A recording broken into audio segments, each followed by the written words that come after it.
Idol, shout out! Pinoy Diskarte. Naimbitahan nga tayo sa isang finals ng laban ng aming company ng Danube. Sama namin riyan ang mga lalaro na malupit sa 3 points si Angelo. At syempre hindi magpapauli na matindi lumayap na parang lumilipad si Dominic.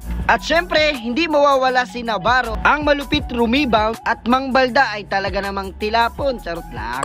Medyo may kalayuan nga yung pupuntahan namin, halos 1 oras yung biyahe. Doon nga pala kami pupunta sa Industrial o sa Mudon. Doon kasi daw ay maraming Pilipino, kaya naman pumunta ako nang makilala rin yung mga nagtitinda doon. Eto nga pala yung Industrial or Mudon, dito kami papasok na to. Karamihan dito ay mga factory daw ang nagtatrabaho at maraming Pilipino dito. Pagdating nga namin dito, ito na nga pala sila, naggagayak ng kanilang ititinda. Naman, samahan nyo ako maya maya. Geng. Ito mga player ng Danube. Yung manager. Ano isa? Pa-previous nga dito si manager. Hindi nga nagpahuli. Bumili nga si Manuel ng 3 real na balat ng manok at napakasarap nga. Mabisita nga dito yung mga nagtitinda at kumakain, mga Pilipino. Marami daw kasi itong masasarap na pagkain at mura pa. Dami nakakilala. Oh, yun o. Bago nga sila diyan maglaro ay kakain muna at lalaman muna sila, at napakamura nga rin talaga naman ito ng balat ng manok at napakasarap pa. Ari-sari talaga ang makikita dito yung paninda. Nakita nga tayo ditong mga nagtitinda, may mga kasaba cake, spaghetti, 5 SR lang. Kung bibilin mo nga yan sa labas ay humahalaga ng 10 SR, dito 5 SR lang. Ang daming ang paninda dito ni Ate Maricel yata ang pangalan nito, basta yun na yun. Nag-uumpisa na nga siya maglatag na kanyang paninda para naman daw maya-maya habang maraming manonood ay marami nang bibili. Hindi na nga nagpauli diyan sina Arthur na sina Jamesy para bumili at para kumain muna bago maglaro. Kaya maya nga ay nagsilapitan na ang mga customer na mga Pilipino dito. Ito lang pinunta ko dito yung pagkain. Meron din siya, kayo na pa ito kumakain, oh. Sabi ko na nga kay Jimsy, pumunta nga lang dito para kumain ng spaghetti at paborito nga raw niya. Nakakabilib naman din talaga ang mga Pilipino dito, talaga namang madiskarte. May minimit nga tayong isang solid Pinoy diskarte na umorder sa atin ng jersey. Hindi natin nakuha ang pangalan, shoutout sa'yo boss. Karamihan nga dito, pagkatapos ng trabaho dito sa industrial ng mga Pilipino, ito nga sila nagtatambay at napakaganda rin naman talaga tumambay dito, at syempre may mga pagkain. Dahil asyete pa naman ang laro ng Danube at saka yung kalaban nila, practice muna sila. Aba, malupitan kasi dito ang premyo, 3,000. Humahalaga ng 50,000 pesos sa Pilipinas. Nawala nga lang ako saglit ay dumarami na mga customer ng mga Pilipino na dinadayo para kumain. Konting oras na nga lang ay magsisimula na nga ang laban ng Danube at saka isang company. Hindi ko nakuha kung anong company to, basta yun na yun. Saan po kayo? Albay. Albay. What's up sa mga taga-Pasig? Pasig po kayo? Salamat, Pinoy Diskarte. Sa Laguna. Sa Laguna ka rin sir, saan ka sir? Sa San Pablo. Hindi natin sinayang ang pagkakataon na ma-shoutout, kaya naman nilapitan natin sila para isama sa vlog.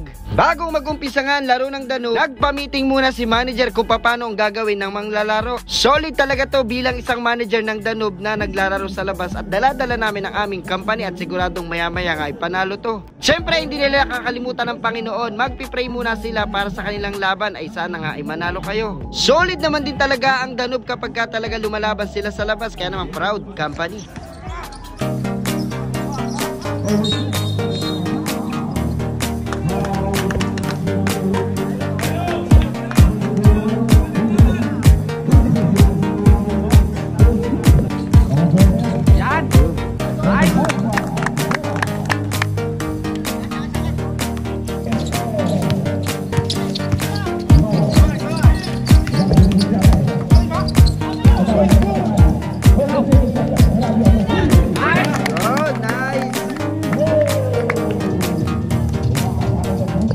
Quarter pa nga lang naman talaga namin nagpapang-shoot na ang aming company na Danube. Kaiba talaga kumuha ng player si Boss Bernie, talaga namang salansala at napakagaling din talaga ng aming mga nanlalaro. Shoutout nga pala sa aming kalaban, hindi ko lang nakuha kung anong company, basta shoutout sa inyo.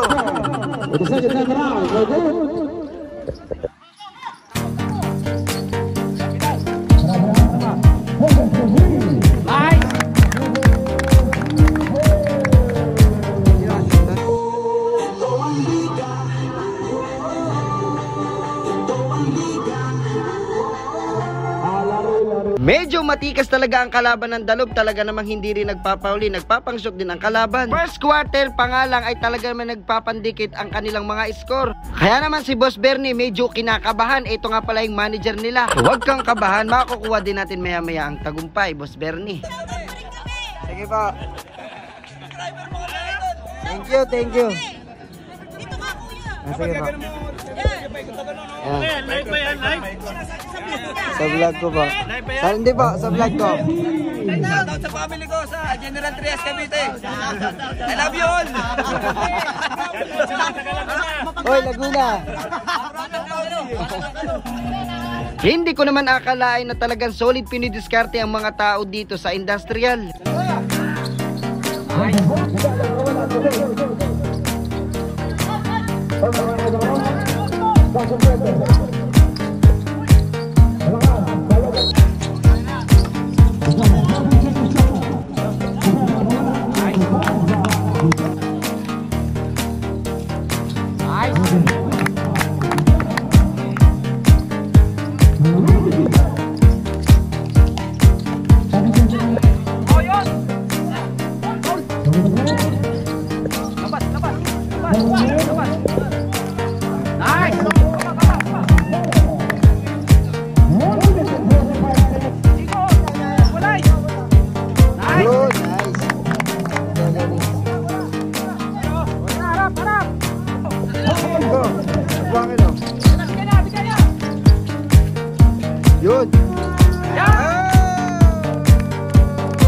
Sa second quarter talaga namang nagpapangshoot ang aming company. Medyo mahigpit din talaga ang kalaban, ay 4 lang ang lamang.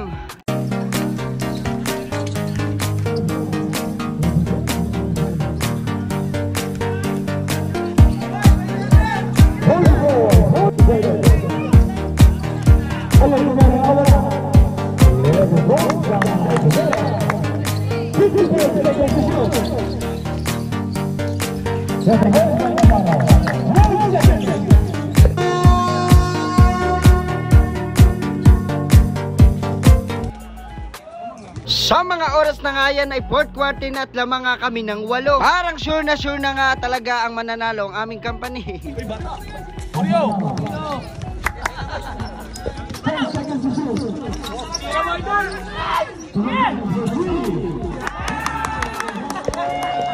Pinalikan ko nga muna dito ang mga magtitinda. Nakakabilib din talaga ang mga Pilipino, no? Wala talagang kapahingahan kahit day off ay talaga ng magtitinda para sa pamilya. Kaya ako nagkamali ng aking page, Pinoy Diskarte para sa lahat. Meron kasi Pinoy TV. Hindi, shoutout nyo naman at sigaw kayo. Anong masasabi niyo sa Danob? Ano masasabi sa Danob? Magaling. Magaling. Ayos boss, mayos. Shoutout dyan sa mga kumpare ko sa New Zealand. Makikita yan. Ano masasabi mo sa Danob, sir? Okay sir. Okay. Danob ba kayo? Danob? Ano sabi niyo sa Danob? Kami, Danob. Danob. Bumaliktad na. Bumaliktad na. Kasi lamang na.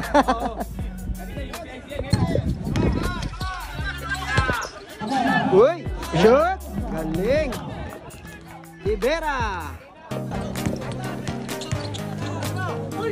Uy! Pinoy TV! Iba yata yun eh. Hindi, nakikitv lang siya syempre. Shoutout sa Isang Province. Ayan, Nagadas Marinas, Cavite. Yes, sir. Thank you, idol. Papanoorin namin. Yes, sir. Boris, Sir, shoutout sa mga taga Laguna. Laguna ka rin, sir? Taga Laguna ka? Pero kay Taray, Ay, hindi. kay Taray. Taray. Oh, sir. Sir. Idol, shoutout! Pinoy Thank you. Diskarte. Thank you, sir.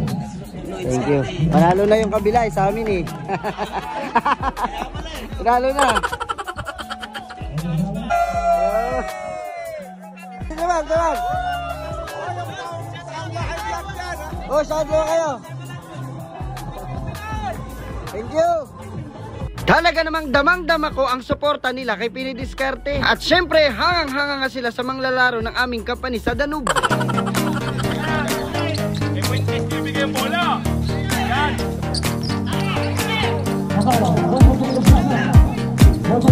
Uy.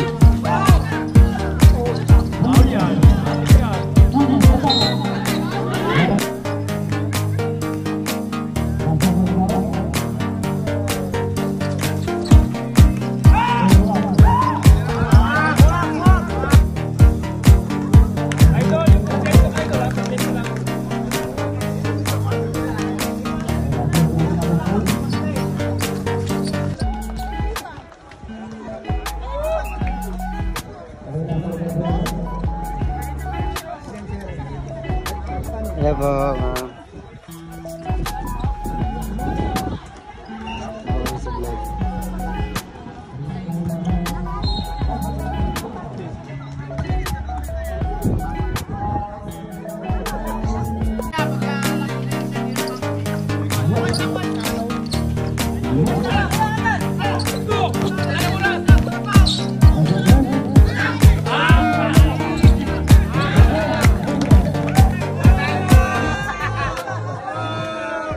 na.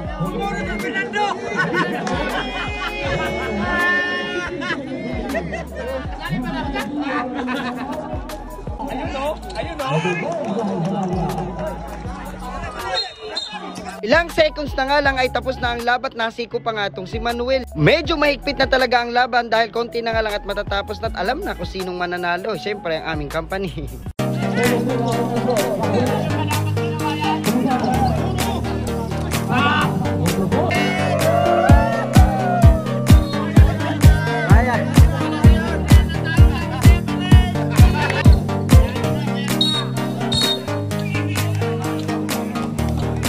Yes, panalo! Ang tanong. Solid talaga ang punta ni Pinoy Diskarte dito. Bukod sa nga nanalo ng aming company, nakita ko naman talagang solid Pinoy Diskarte ang mga tao dito. Kaya naman maraming salamat. Oh, panalo ang...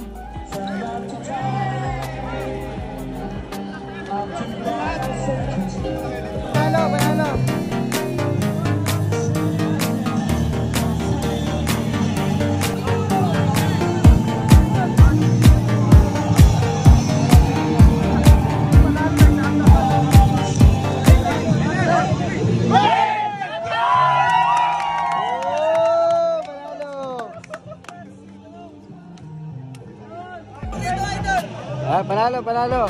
Yan. Kita tumatan sa ano ko eh. Thank you. Sige po. At sa mga oras na ngayon kami uuwi at dala-dala namin ang champion ng Danube. Sana ay maimbita ulit tayo sa mga ganitong palaro. Oh, panalo.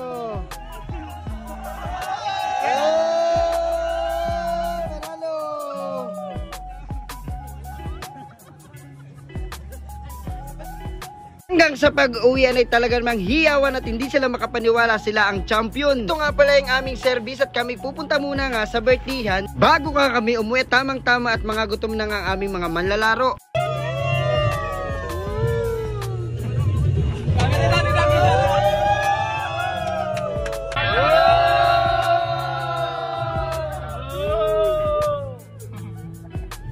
Andirito na nga kami kay Boss Eric at may laban nga rin sa labas at nanalo rin nga sila. Birthday nga pala ngayong araw na to si Boss Eric. Happy birthday! At syempre, naimbitahan tayo. So yun lamang po. Maraming po salamat. Ingat. God bless. Thank you Lord sa blessings.